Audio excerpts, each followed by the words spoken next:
요즘 국악 현대화를 위한 한 경연 프로그램을 보면서 제가 그전부터 알고 있던 사항이긴 했지만은 새삼스럽게 확인하게 된 게 있습니다. 서민층들이 즐겼던 판소리와 달리 양반층은 정가를 즐겼다는 사실이지요. 판소리는 굉장히 직설적이고 자극적이기 때문에 많은 서민들이 누구나 즐겁게 들을 수가 있었어요.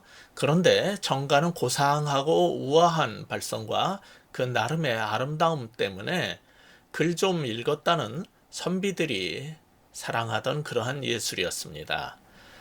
그래도 대중성이라는 측면에서 볼 때 이 언문이라고 불렸던 한글로 기록되고 구전으로 전승된 홍길동전이나 춘향전 같은 것들이 많은 사람들에게 더 널리 사랑을 받았던 것입니다.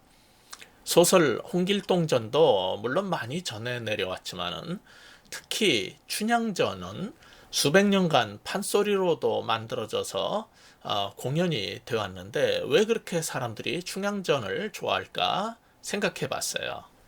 그때나 지금이나 공권력을 가진 사람들은 힘없는 서민들을 보호하기는커녕 백성들을 탈취하면서 자신들의 배만 채우는 것을 보았기 때문에 서양에서는 로빈훗을, 우리나라에서는 홍길동 같은 인물을 기대하는 것 같아요. 특히 춘향전을 우리나라 사람들이 좋아한 이유는 이도령과 춘향의 신분 차이를 극복한 사랑 이야기와 함께 과거에 낙방하고 거지꼴이 돼서 돌아온 줄 알았던 이도령이 누군지를 모르고 까불었는데 마지막 어사출두 장면에서 그 놀라운 신분이 드러나면서 권선징악이 시행됐기 때문일 것입니다. 조금 전에 우리가 읽었던 오늘 본문도 보시면은 많은 사람들이 따라다니면서 말씀도 배우고 기적도 경험했지만은 도무지 그 정체를 알지 못했던 그 누구와도 그러나 감히 비교할 수 없이 놀라운 분의 이야기가 나옵니다. 먼저 우리 35절, 36절 같이 읽어보시겠습니다. 시작. 그날 저물 때 제자들에게 이르시되 우리가 저편으로 건너가자 하시니 그들이 무리를 떠나 예수를 배에 계신 그대로 모시고 가매 다른 배들도 함께 하더니라고 오늘 35, 36절은 이렇게 기록하고 있습니다. 예수님은 여기저기 다니면서 복음을 전하고 병을 고치고 귀신을 쫓아내는 일로 늘 바쁘고 피곤했습니다. 그런 일은 아무리 많이 해도 더 많은 사람들이 몰려와서 줄어들지 않는 법입니다. 온 세상의 구주로 오신 예수님은 한 지역에만 머물면서 무한정 병 고치는 일을 반복하고 계실 수는 없었습니다. 다른 곳에도 가셔서 하나님 나라의 복음을 전하시고 하나님 나라가 어떻게 이 땅에 임했는지 표적과 이사를 통해 보여주시고 믿게 하셔야 했습니다. 그래서 호수 건너편 다른 곳에서도 사역을 하러 가셔야 했던 거죠. 호수 동편으로 건너가셨는데 다음 주에 보겠지만 그곳은 사실 이방인 지역이었어요. 당시 유대인들이 보기에 그건 정말 이상한 일이었습니다. 거룩한 성민이요, 선택받은 우리 하나님 백성을 떠나서 부정한 이방인을 위해 갈릴리 호수를 건너가시겠다는 그 사실 자체도 그렇게 쉽게 받아들일 수 있는 상황은 아닙니다. 그러나 제자들은 아무도 토를 달지 않고 건너가자 하시니 그들이 예수를 배에 계신 그대로 모시고 순종했다라는 이야기가 나오는 것처럼 그 유대인 무리를 떠나서 호수 서편에 있는 유대인 무리를 떠나서 예수님과 제자들은 호수 건너편 동쪽으로 가신 것입니다. 그런데 배를 타고 가는 중에 위험한 일이 발생했어요. 자, 37절도 같이 읽어보시겠습니다. 37절입니다. 큰 광풍이 일어나매 물결이 배에 부딪혀 들어와 배에 가득하게 되었더라. 갈릴리 호수 주변은 분지 지형이어서 낮고 주변의 산지로 다 둘러싸여 있었습니다. 그래서 호수에는 갑작스런 돌풍이 사납게 불어오는 것으로 유명했지요. 때마침 큰 광풍으로 파도가 거칠어지면서 물이 배에 들이차기 시작하는 위험한 상황이 왔어요. 근데 예수님은 지금 뭐 하고 계셔요? 38절 상반부를 보십시오. 예수께서는 고물에서 베개를 베고 주무시더니, 풍랑 속에서 배가 심하게 흔들렸을 것이고 배에 물이 막 들이차기 시작했는데도 예수님은 놀랍게도 무사태평으로 주무시고 계셨어요. 두 가지 이유를 생각해 볼 수 있을 겁니다. 우선 신이지만 동시에 완전한 인간으로 오신 예수님은 사람들의 병을 고치시고 가르치시고 여러 가지 요구 때문에 너무나 힘들게 시달려서 피곤하셔서 그런 상황에서도 곤히 주무셨다고 볼 수가 있고, 그게 아니라면은 교육적으로 어떤 의도가 있었기 때문일 수도 있습니다. 다만 성경이 분명히 말하고 있지 않아서 우리는 알 도리가 없을 뿐입니다. 위험한 상황이 되자 어떻게 했습니까? 38절 후반부입니다. 보시면 제자들이 깨우며 이르되 선생님이여 우리가 죽게 된 것을 돌보지 아니하시나이까. 이렇게 제자들이 말했습니다. 제자들은 주님을 깨우면서 우리가 다 죽게 되었는데 왜 돌보지 않느냐는 원망의 소리를 높인 것입니다.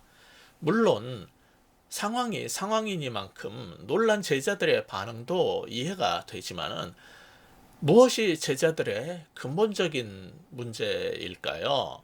그들이 가졌던 문제가 있어요. 그것이 무엇이었을까요? 여러분이 민수기 11장 4절 이하를 보시면은 애굽에서 노예 생활하던 이스라엘 백성을 구출해 내자 광야의 험한 길을 갈 때 약속의 땅을 향해서 가는 길에 이스라엘 사람들이 울며 불며 불평불만을 한 적이 있어요.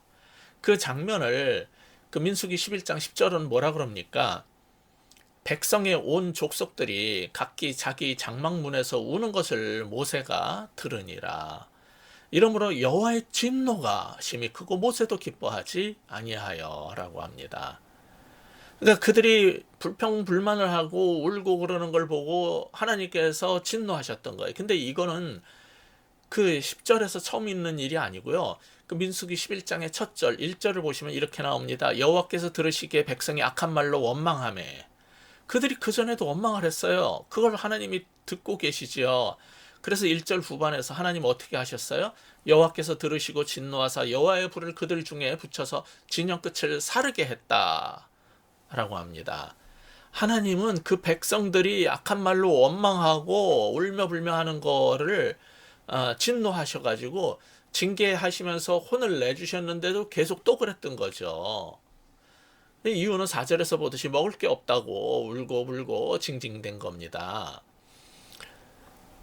우리는 생활을 하면서 조금 힘든 일이 생기면은 아이고 하나님 내가 죽게 되었습니다 이러면서 울면서 난리를 치는데, 그건 뭐냐면 하나님 그분 자신을 믿고 신뢰하며 따르지 않는 거예요. 그래서 하나님은 진노하십니다.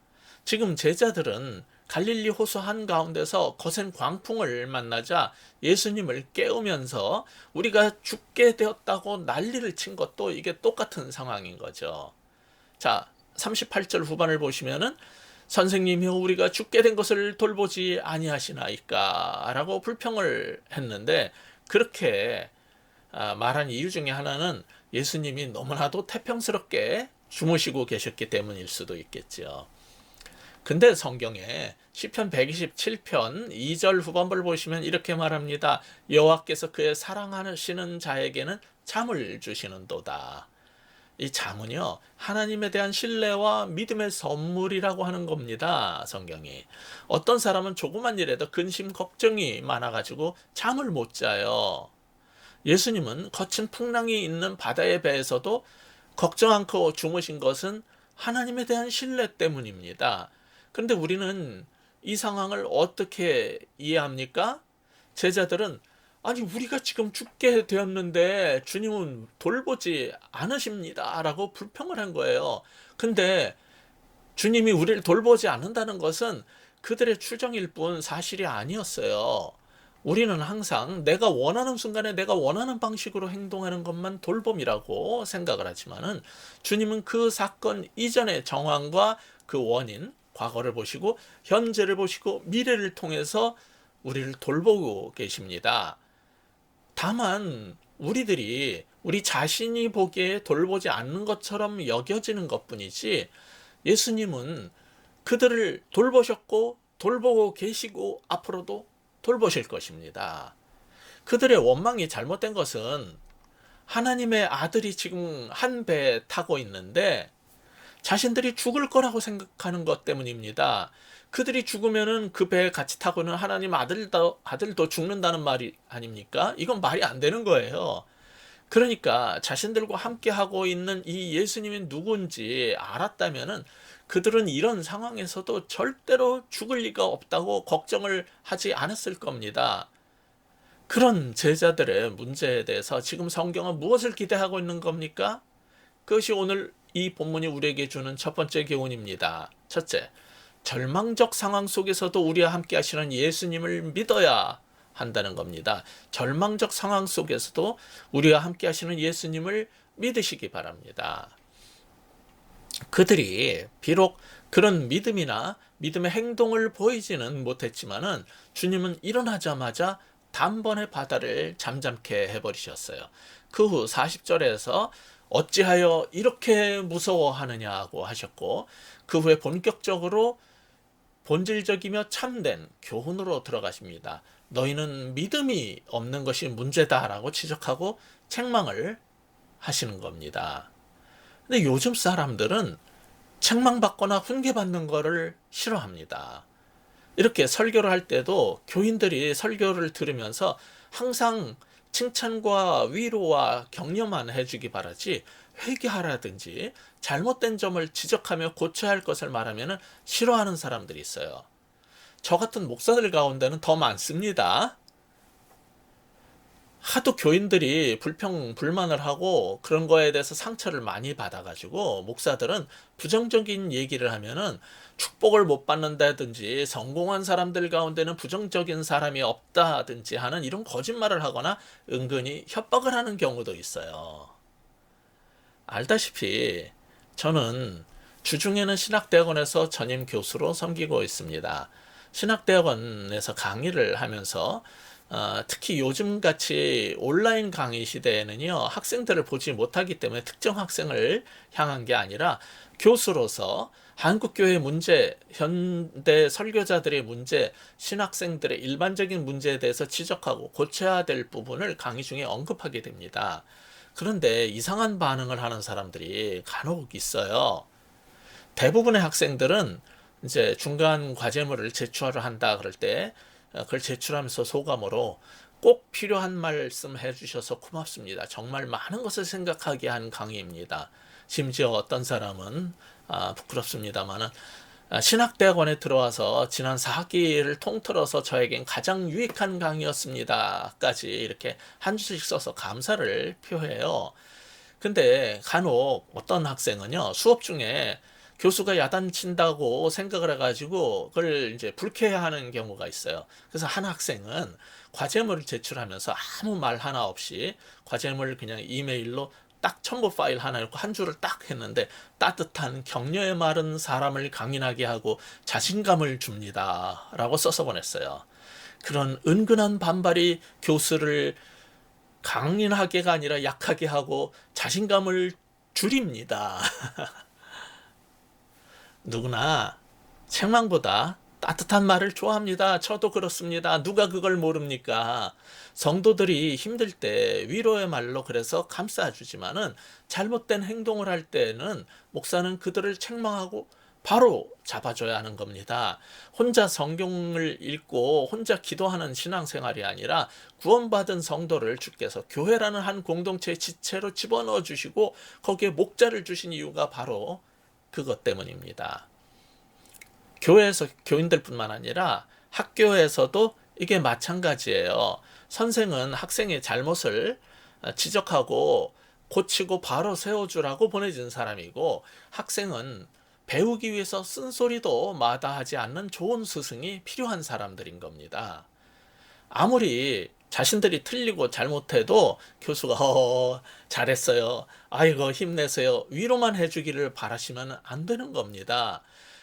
그런 목사를 기대하는 성도들에게 항상 달콤한 사탕만 주면서 자기 자신의 설교에 목사에게 중독시키는 일이 한국교회를 망친 것처럼 다음 세대의 교회를 책임질 신학생들도 그런 식으로 교수가 하면 안 되는 거예요.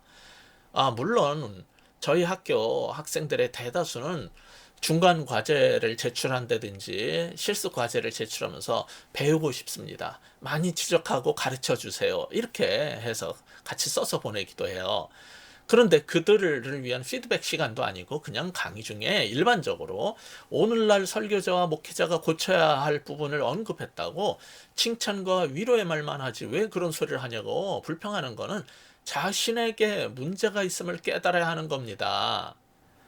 애들 길을 세워주는 것이 가장 중요하다고 육아에 대해서 잘못 배운 일부 부모들로 인해서 자기밖에 모르고 이기적이고 어떤 선생님의 훈계도 받아들이지 못하고 화가 나면 막 주변 사람들을 때리고 부시고 하는 망나니들을 길러내가지고 이 사회가 지금 망가져가고 있는 것처럼 오늘날 교회나 그 교회 성도나 신학교의 학생들도 기본도 없이 자신감만 갖게 해줄 게 아니라 목사나 교수는요, 우리의 전반적인 문제를 인식하고 학생들이 고치고 배우도록 일깨워줘야 하는 사람들입니다. 예수님은 그런 역할을 제대로 해내셨어요. 그래서 사랑하는 제자들과 풍랑이는 바다 한가운데로 친히 가셨고 기회가 되자 그 사건을 통해 책망도 하시고 가르치신 것입니다. 이 시대 사람들은 그 어느 때보다 사랑과 위로에 목말라 있음을 저는 너무나 잘 알고 있습니다. 그들은 우리 주 예수님은 사랑이 정말 많으신 분이라서 항상 위로와 격려와 사랑의 말만 해주셨을 거라고 가정을 하는데 그렇지 않습니다. 지금 보고 있는 40절에서도 말하고 있듯이 주님은 질책도 하십니다. 그건 고치고 변화돼서 제자들이 다 잘 되라는 뜻입니다. 성경 본문 40절 41절은 제자들의 문제를 심한 두려움으로 정의를 합니다. 그런데 요한계시록 21장 8절을 보시면 두려워하는 자들과 믿지 아니하는 자들, 두려워하는 자들과 믿지 아니하는 자들과 그 다음에 흉악한 자들과 살인자들과 음행하는 자들과 점술가들과 우상숭배자들과 거짓말하는 자들은 모두 불과 유황으로 타는 못에 던져지리니 이것이 둘째 사망이라고 했어요. 여기서 보시면 두려움은 믿음 없음과 동격이며 지옥에 갈 죄의 하나로 그리스도인의 태도가 아닌 것으로 성경은 말합니다. 본문 40절에서 제자들의 문제에 대한 예수님의 진단도 마찬가지예요. 너희가 심한 두려움을 갖고 있다 그러면서 믿음이 없다라고 말씀하시는 거예요. 그걸 같은 것으로 보시는 겁니다. 이거는요, 앞으로 여러분이 마가복음을 보시면 계속 반복해서 나오게 될 제자들의 전형적인 문제인 것입니다. 예수님은 뭐 하시는 분이에요? 제자들의 두려움을 고치시고 제자들의 믿음 없음을 고쳐주시는 선생이란 말이죠. 사람들은 당시 제자들이 그랬듯이 지금도 여전히 주여 우리가 죽게 되었습니다. 이러다간 죽을 겁니다 하면서 항상 더 큰 공포와 혼란 속으로 자신을 몰아갑니다. 그러나 그런 습성을 가진 우리들에게 성경은 더 이상 죽게 되었다고 두려워하며 혼란 속에 빠지거나 왜 우리를 돌봐주지 않냐며 주님을 원망하는 게 아니라 그냥 단순히 주여 도와주소서 이렇게 믿음으로 기도할 것을 요구하는 겁니다. 그래서 오늘 본문의 두 번째 교훈은 이것입니다. 두려움으로 혼란에 빠지지 말고 예수님을 믿어야 한다는 겁니다. 두려움으로 계속 혼란으로 자기를 몰아넣지 말고 예수님을 믿으시기 바랍니다. 고난 잠에서 일어나신 주님은 성난 풍랑을 잠잠케 함으로 그들을 도우셨고 구원하셨고 돌보신 것입니다. 이때 바다를 잠잠케 했다는 것을 39절에서 뭐라고 표현했냐면 꾸짖었다라고 표현을 하고 있어요. 마치 어떤 사람이나 그 인격체에게 말하듯이 바다를 잠잠케 하는 것을 바다를 꾸짖었다고 표현하는 것은 그 배후에 있는 사탄의 괴계 때문에 사탄을 책망하고 꾸짖는 겁니다. 이것은 무엇을 말해주고 있어요? 예수님은 모든 자연의 창조주요, 통치자요, 왕으로서의 권위를 가지신 분이라는 것을 보여주는 겁니다. 그걸 드러낸 거예요. 이 놀라운 기적 사건을 통해서 예수님은 자신이 하나님이시다라는 것을 계시하신 것입니다. 그런데도 그들은 여전히 예수님이 누구인지 파악하지 못하고 이 사건의 의미가 무엇인지 명료히 보지 못하고 41절에 뭐라 그래요? 저가 뉘기에, 예, 보세요. 그가 누구이기에 바람과 바다도 순종하는가? 그가 뉘기에. 기적은요, 이렇게 사람들의 탄성을 불러일으키려고 행하는 게 아닙니다. 기적의 주체이신 예수님을 믿게 하기 위함이에요. 그런데 그들은 그가 뉘기에 이런 놀라운 일을 하느냐고 그냥 놀라고만 있는 겁니다. 마가가 이런 모습을 우리한테 보도를 하면서 리포트하면서 우리에게 지금 무슨 말을 하고 싶은 걸까요? 이걸 보고 우리도 믿음 없이 깨달음 없이 혹시 이렇게 그냥 경탄만 하고 하나님 대단하시다만 하고 있는지 그러고 있는 건 아닌지 우리 자신을 돌아보라는 겁니다. 이 사건을 보면서 본문에 나타난 초창기 제자들의 모습과 달리 우리는 지금 예수님이 누구인지 명확한 대답을 할 수 있는지 자신을 돌아보라는 거예요. 오늘 본문 풍랑이 있는 바다를 잠잠케 한 기적은 우리 주 예수님께서 자연을 통한 사탄의 파괴적 공격을 무력화하시고 모든 자연을 다스리시는 만유의 주제이신 그리스도의 권능을 보여준 겁니다. 그분이 누구시길래 이처럼 바람과 바다를 한마디로 잠잠케 하고 다스리시는지, 예수님이 누구인지 이제 우리는 사람들 앞에서 분명하게 선언할 수 있어야 합니다. 예수님은 거친 소리를 내면서 몰아치는 광풍에게 잠잠하라 명하심으로 거친 소리에 재갈을 물리셨고, 배를 삼킬 듯이 몰아치는 파도의 입을 다물게 하시고, 휘몰아치며 배를 파괴할 듯 날뛰는 모든 것들을 다스려서 잔잔케 만드시는 분임을 그들은 목격하는 것입니다. 물과 바람 가운데 역사하는 사탄의 파괴력과 공격을 제어하고 이기신 분이란 말이죠. 그 하나님은 어떤 사람들이 주장하는 것처럼 중동 지역에, 가나안 지역의 수많은 토착 신앙에 나오는 신 중에 하나가 아닙니다. 그는 온 세상의 창조주요 만군의 왕이었고, 그것은 하늘과 땅뿐 아니라 바람과 물도 지배하시고 통치하시는 만유의 주라는 말입니다. 예수님은 그 하나님의 성육신이었습니다. 그렇다면 제자들은 자신들이 지금 따라다니는 예수님이 어떤 분인지를 깨닫고 바른 믿음을 가져야 했어요. 이거는 오늘날 우리에게 무엇을 요구하고 있는 겁니까? 오늘 본문이 우리에게 요구하는 마지막 세 번째 교훈입니다. 거친 세상도 순종하는 만유의 주 예수님만 믿으라는 겁니다. 거친 세상도 순종하는 만유의 주 하나님이신 예수님만 믿으시는 여러분 되시기 바랍니다. 한양에 과거 보러 갔다가 돌아온 초췌한 모습의 이도령의 정체는 춘향에게 수청을 강요한 변사또의 잔칫날에 암행어사 출두여라는 외침 가운데 멋지게 드러났고 백성들은 환호했지요.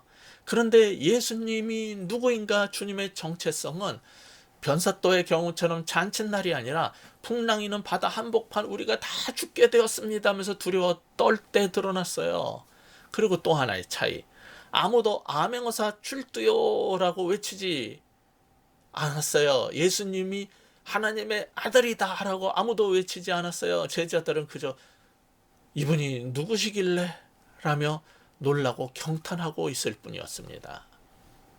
오늘 본문의 첫 번째 목표는 예수님이 누구인지 보라는 것이었다면, 둘째로 제자들을 통해 우리는 어떤 성도가 되어야 할지 오늘 본문은 가르치고자 합니다. 제자들의 믿음 없이 두려워함은 마가복음에서 반복되는 주요 주제 중에 하나라고 했지요. 성경은 12제자들이 무슨 대단한 믿음을 가진 위대한 사도로 묘사하지 않습니다. 이 사실은 우리한테 무슨 도움을 주는 걸까요? 당시 마가복음을 받았던 로마의 성도들은 로마 제국의 가진 핍박에 쓰러지고 넘어지면서 신앙을 지금 이어가고 있었습니다. 그것보다 더 힘든 것은 너무 핍박이 심하니까 같이 믿던 형제 자매들이 배신하고 고발하면서 신앙이 흔들리고 있었던 거예요. 이런 풍랑과 험한 파도 같은 신앙의 위기에 처했던 그들에게 예수님의 12제자들조차 믿음 없이 두려워했지만은 결국 예수님의 신실하심으로 그들을 돌보시고 키우시고 성장시키셔서 믿음으로 승리했다는 사실을 기억하라는 거예요. 위대한 사도들조차 처음엔 두려움으로 가득해서 믿음 없이 행동했던 그러한 모습을 성경은 하나도 숨기지 않고 그대로 보여주면서 이처럼 믿음 없이 두려워 떨던 제자들을 사랑하셔서 그리고 그들을 이끄시고 다루셔서 결국 하나님의 일꾼 삼아주신 그 예수님만 바라보고 오직 그 예수님만 믿고 따르라고 성경은 우리에게 지금 도전하고 있는 것입니다. 여러분은 그러한 하나님의 종 되실 수 있겠습니까? 기도하시겠습니다. 하나님 아버지, 우리는 살다가 정말 아무리 좋은 것, 평안한 것, 그리고 놀라운 것을 보고 듣고 경험해도 아무런 감흥이 없다가 이렇게 인생의 풍랑을 만나고 파도가 치는 것을 경험하고 우리가 위험에 빠지고 정말 홀로 버려진 듯한 느낌이 들면 하나님께 우리가 다 죽게 되었나이다. 왜 우리를 돌보지 않으십니까? 라고 정말 소리치면서 울며불며 징징대는 그러한 어린 아이들일 뿐입니다. 주여 우리를 불쌍히 여겨 주시옵소서. 그리고 하나님 잠잠하라고 명령하신 것처럼 그때 파도와 바람도 순종했던 것처럼 우리의 일렁이는 마음도 항상 정말 발버둥 치면서 몸부림치면서 주님 앞에 울며 불며 그럴 때 주여 우리의 심령에게 잠잠하라 고요하라고 말씀해 주옵소서. 그리고 그 말씀의 근거에서 정말 믿음으로 순종하고 우리의 인생을 주님께서 이끌어 주실 것을 믿고 나가는 모두가 되게 하여 주옵소서. 우리가 살면서 경험하는 그리고 앞으로 경험하게 될 수많은 풍파가 있을지라도 신실하신 주님께서 함께 하시며 우리 가운데 동행하시며 우리라는 성전 안에 나라는 성전 안에 주님께서 함께 계시고 우리와 동행하시기 때문에 우리는 영원히 죽지 아니하고 결코 멸망하지 아니하고 승리할 것을 믿는 하나님의 백성들 다 되게 하여 주시옵소서. 예수 그리스도 이름으로 간절히 기도하옵나이다. 아멘.